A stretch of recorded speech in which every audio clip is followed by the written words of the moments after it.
Black Dignity. I would like to tell you a little bit about the ex-Marine who was a cop in West Virginia.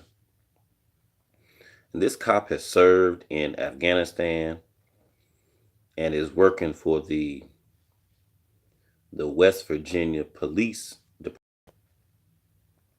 This cop on one day came across a African American 21-year-old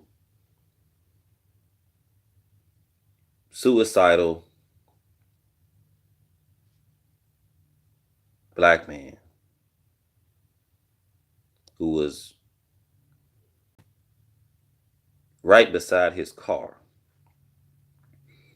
And when Officer Mater showed up and interacted with this 21-year-old disturbed black male,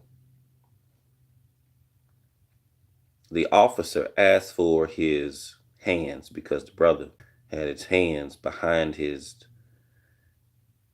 back.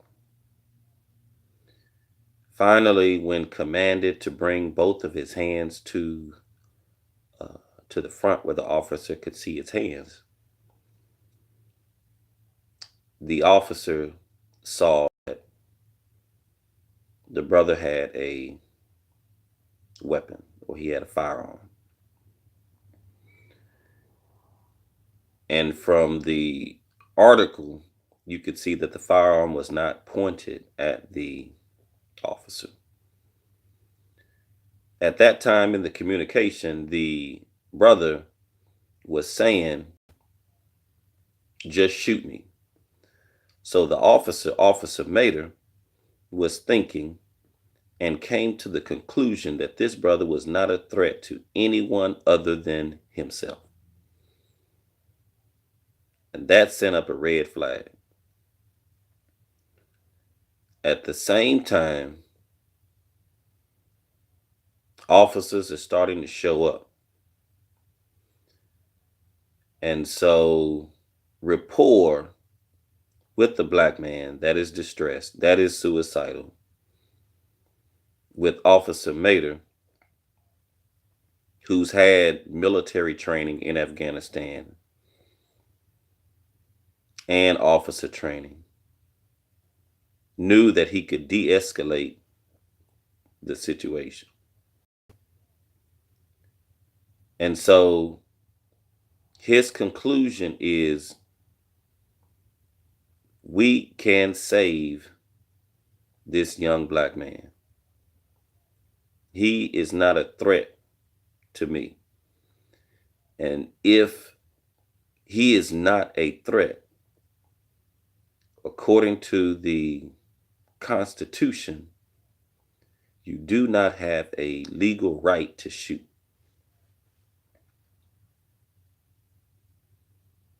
And so the officers that came in support of Officer Mater came to a different conclusion, believing that this black man with a firearm was a threat, and then they had the constitutional right to shoot him, to execute. And so it's clear from looking at the case, when police shoot, they feel that you are a threat. We have many different examples of blacks who are not a threat, hands that are visible with no weapon. Police have been shooting and executing and murdering our people. So what does this mean about the community's outrage and this ex-cop who has been fired from the police department because he couldn't meet minimum level required to take action, which means to shoot in this type of environment, when this ex-Marine soldier, veteran, has been at war in Afghanistan. So this is not his first rodeo. He's a hero because he was attempting to save and do what is right. Those are the individuals that we need protecting us. We don't need for police departments across the United States to believe that Black people are threats. And we have to help them see that. And we have to make sure that the police trainings are in step with our community's survival. And make sure that de-escalation strategies are used, making sure that the community knows how to move and how to interact with police officers, especially those that don't look like you. And so we need the leaders in the police department to reach out, and we need leaders, community leaders, to reach out as well, to make sure that we have an understanding, we have communication, because the lack of communication is leading to more and more deaths. So we have to get away from the ego, because our kids are dying in the streets. Our adults are dying in the streets. Enough is enough.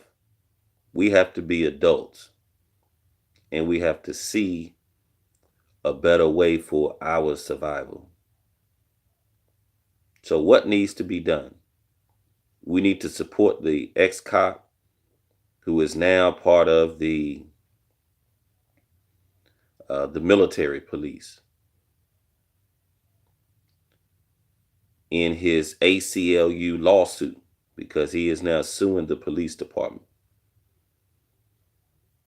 So this is what we need. We need to make sure that our rights are not being trampled on, okay, and take things to the right environment, which is the courts, and let the courts decide based on the evidence. But sometimes this doesn't happen, and we have community meetings. We need to make sure we hold the community accountable, and we need to find out who are the leaders in the community. Not when something bad happens, but when something good happens. And we need to make sure we hold them accountable, because they are the representative. And if they're not going to be the representative, then we need to move them away. So where are the leaders that are in West Virginia? And so this is a full-time job. You can't just be a leader 9 to 5. And so we need somebody to step up and show up and represent for the future. We want to say thank you and salute the soldier who tried to save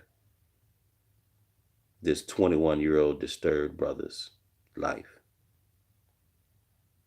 Number one, and salute.